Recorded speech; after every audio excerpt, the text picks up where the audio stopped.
We had Molson and Holly in Unlikely Hero, which that title was entirely suitable, I think, because Molson was the most unlikely hero we have met yet. Holly didn't have as much inner turmoil, I don't think, but I think Molson made up for it. I think he did. Holly was very, straight A kind of character where she hasn't done a lot wrong. She's led a charmed life in a lot of ways, except for her mom dying when she was younger. She has just generally, she's followed her career path. She's doing good at it. She came in during Bethany's story and was, conflicted then, and I was expecting a little bit more to come of it from her side. Yeah. I think it could have, and it probably should have. The repercussions, I was expecting a little more. Even if for her to just not have her job for a while until it got figured out. Maybe I should have done that. Just because she'd be under investigation for a while or something, you would think. Hindsight 2020. But I think they also knew that it wasn't her. They knew it was the other person too, right? Yeah. That had done that to Bethany. So, yeah. Or Bethany. But Molson, like you said, made up for all of the turmoil of the whole book. Because he started off being a character that was sketchy, that we weren't really certain of. He came up in Reluctant Husband at the very end, although we didn't know it was him. We didn't know that was his name, that's his character, or anything like that, but that's who he was. Because he was collecting a DNA sample. Heck yeah. Which got explained later.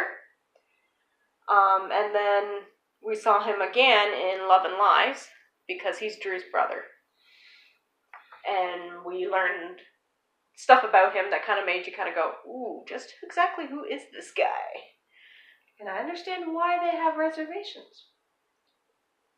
Well, they had a lot of reservations about him. Like, who is this guy? He's kind of sketchy.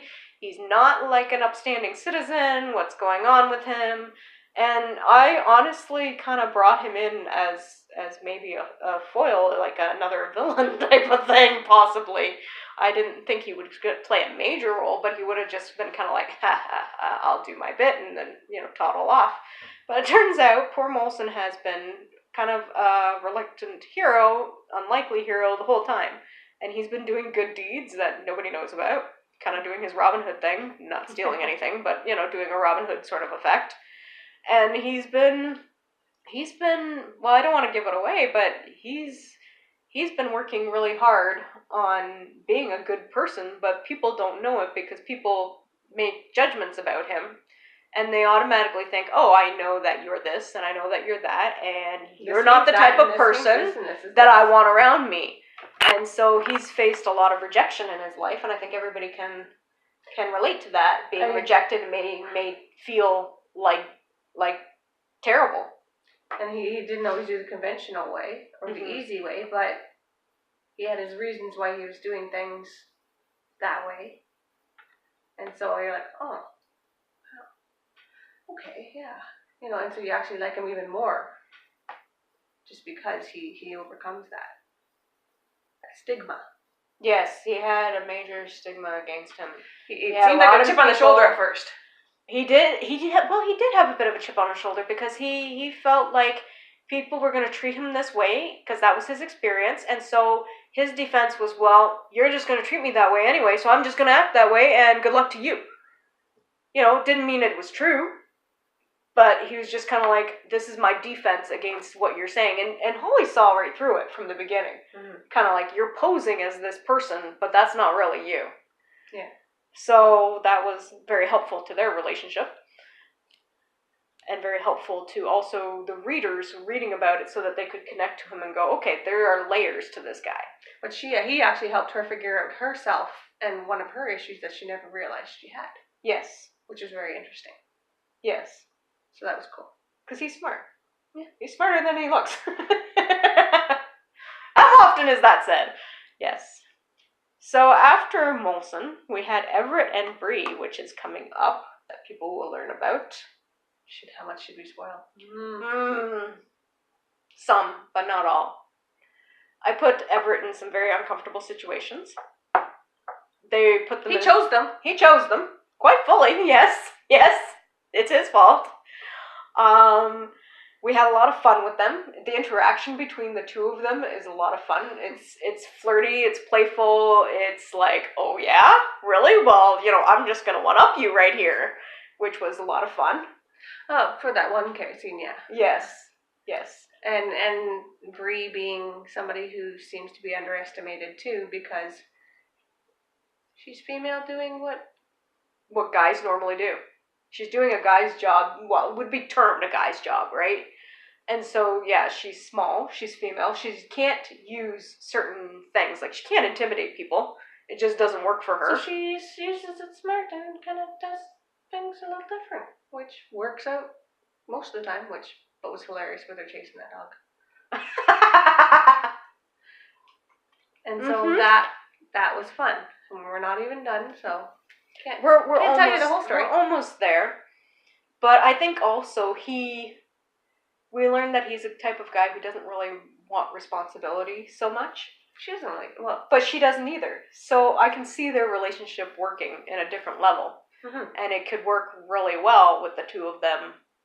And it could be a lot of fun. Yeah. Are we going to continue, or are we going to? Yeah, we'll do our side stories, because we haven't gone much further, so you don't know anything much about the rest of the series and the rest of the crew. I know stuff. She doesn't know, so I'm not exactly sure what character I'm going to delve into next after this story when it comes to the Ramsley side. I'm 76 pages ahead of y'all. Yeah, she is. But we will get to them, and I promise we will get into a lot of different stories, and we will find out what happens with David. Shall we talk about David a minute? Dun, dun, dun. My villain. He's the villain of the piece. He is totally the bad dude, and we can relate to him because we all have somebody in our life that is like a narcissistic sociopath that we would just like toxic, and we would like to get rid of. Or five.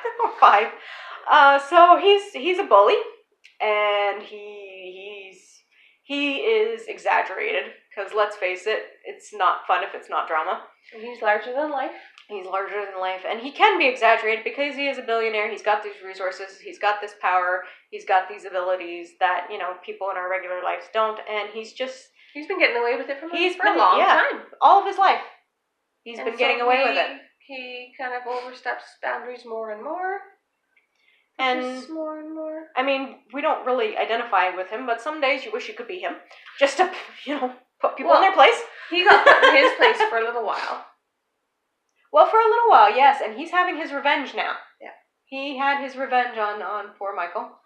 And Anne, in the same respect as well. But he did do a couple silly things that weren't so smart, so...